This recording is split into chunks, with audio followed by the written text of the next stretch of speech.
গত 11 বছরে লক্ষ লক্ষ কোটি কোটি যুবক যুবতীদের হয়েছে, একদিনও ভোট দিতে পারে নাই। জুলাই আন্দোলন ছিল ভোটের অধিকার বাস্তবায়নের জন্য। সামনে নির্বাচন বাঞ্চালতার পাইকারা শুরু হয়েছে।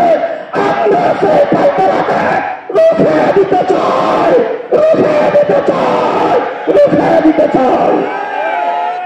সংগ্রামী সাথী বন্ধুগণ, পশ্চিমা মুসলিম কোরআন পরিবর্তনের কথা বলেছেন, বাংলাদেশের বর্ডারকে উড়ে দেওয়ার কথা বলেছেন।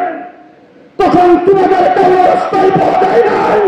আমরা যারা দেশের আগামী ওলামায়ে দেওয়ান, ওলামায়ে কওমিয়া, বাইতুল মুকাররমের খতিব উবাইদুল হকের নেতৃত্বে আমরা এটার মোকাবেলা করেছি। হাইকোর্ট থেকে 2 জন বিচারপতি ফতোয়ার বিরুদ্ধে রায় দিয়েছেন। সকল ফতোয়া অবৈধ, দণ্ডনীয় অপরাধ। সেই ফতোয়া রায়ের বিরুদ্ধে এদেশের কওমি দেওবন্দি ওলামায়ে কেরাম, দর্শনী ওলামায়ে কেরাম যে যেখানে আছে সকলে মিলে মুফতি আমিনের নেতৃত্বে আমরা এই সংগ্রাম করেছি। সংগ্রামী সাথী বন্ধুগণ, সাপ্পা শাহবাগে নাস্তিকার মুক্তাদার একত্রিত হয়ে তোমাদের নেতার এই ফাঁসির কাস্টে জুলাইবার দাবি করেছিল। তোমাদের নেতৃবৃন্দের ফাঁসি চেয়েছিল, কিন্তু সেই মোকাবিলা তোমরা করতে পারো নাই। রাস্তায় তোমরা কেউ নামতে পারো নাই। আমরা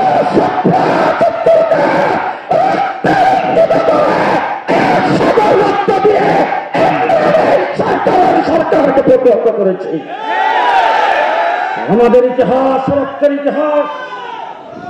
আজকে যখন বাংলাদেশে রাস্তার মুড়ে মুড়ে মুক্তি স্থাপন করে দেশটাকে মুক্তির রাজত্ব পরিণত করতে চেয়েছে আল্লামা নূর হোসেন কাসেমের নেতৃত্বে, জুনায়েদ বাবুর নেতৃত্বে আমরা এটার মোকাবেলা করেছি। গুজরাটের কসাই বাবরি মসজিদ ভেঙে যখন গুড়িয়ে দিয়ে সেখানে রাম মন্দির নির্মাণ করেছিল, সেই গুজরাটের কসাইকে বাংলাদেশে দাওয়াত করে দেশ থেকে নাপাক করার পাইকারা যখন শুরু করে দিয়েছেন বিশিষ্ট সরকারের তাকে চোখ রেখে আন্দোলন করে সংগ্রাম করে জেল জুলুম করেছে, তোমাদের কাউরে দেখা যায় না। সংগ্রামের সাথে বন্ধুগণ, আজকে ফ্যাসিস্ট বাংলাদেশ থেকে বিতাড়িত হয়েছে। আজকে পৃথিবীর বিভিন্ন দেশের রাষ্ট্রপ্রধানের এবং সরকারের অনেক পতন আমরা দেখেছি, কিন্তু আওয়ামী ফ্যাসিবাদ সরকারের পতনের মতো এমন পতন পৃথিবীর ইতিহাসে কোথাও নেই। কোন মসজিদের ইমাম যদি তাদেরকে সমর্থন করে থাকে সেটাও বিদায়, কোন পরিহিত যদি তাদেরকে সমর্থন করে থাকে সেটাও বিদায়। তাদের আন্দা বাচ্চা পর্যন্ত গর্তের ভিতরে ঢুকে গেছে। কিন্তু আজকে সে আন্দোলন সংগ্রামের কথা যদি বলো, 15 বছর পর্যন্ত আমরা মাঠে ছিলাম, জেল জুলুম হুলিয়া ভোগ করেছি, কিন্তু তোমাদেরকে দেখেছি পাঙ্কা দিয়ে নৌকাকে বাতাস দিতে। পরিষ্কার ভাষায় বলতে চাই, যারা পাঙ্কা দিয়ে নৌকাকে বাতাস দিয়েছেন, যারা ইস্পাত দিয়ে মারা, আদালতে সাহাবা মারা, দর্শনের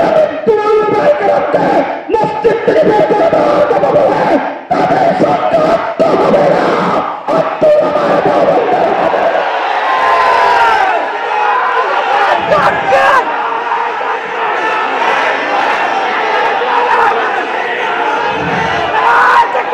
দেশের স্বাধীনতার সর্বমুখ্য টিকাইবার জন্য যদি প্রয়োজন হয়, আবার যদি লড়াই করতে হয়, সর্বপ্রথমে দেশের স্বাধীনতার জন্য আমরা লড়াই করতে প্রস্তুত। কে কে প্রস্তুত আছে হাত তুলে দেখান। সুতরাং বাংলাদেশ আজকে নতুন করে বাংলাদেশ স্বাধীন হয়েছে, সামনে নির্বাচন আসবে। আজকে থেকে 18 বছর আগে যেই সন্তান জন্মগ্রহণ করেছে তার বয়স বর্তমানে 18 বছর, সেটি বাংলাদেশের ভোটার হয় নাই।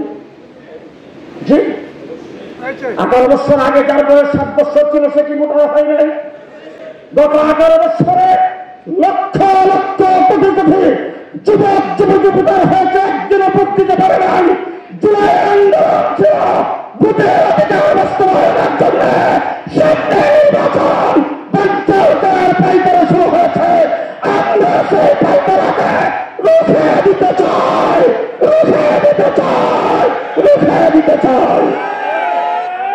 দরদারাজ থেকে যারা আজকে জমিয়ত উলামা ইসলামের আহ্বানে এখানে আগমন করেছেন, মুরব্বী উলামায়ে কেরাম অতি কষ্ট করে যারা আগমন করেছেন, সকলকে ধন্যবাদ মোবারকবাদ জানায়ে আমি আমার বক্তব্য এখানে শেষ করছি।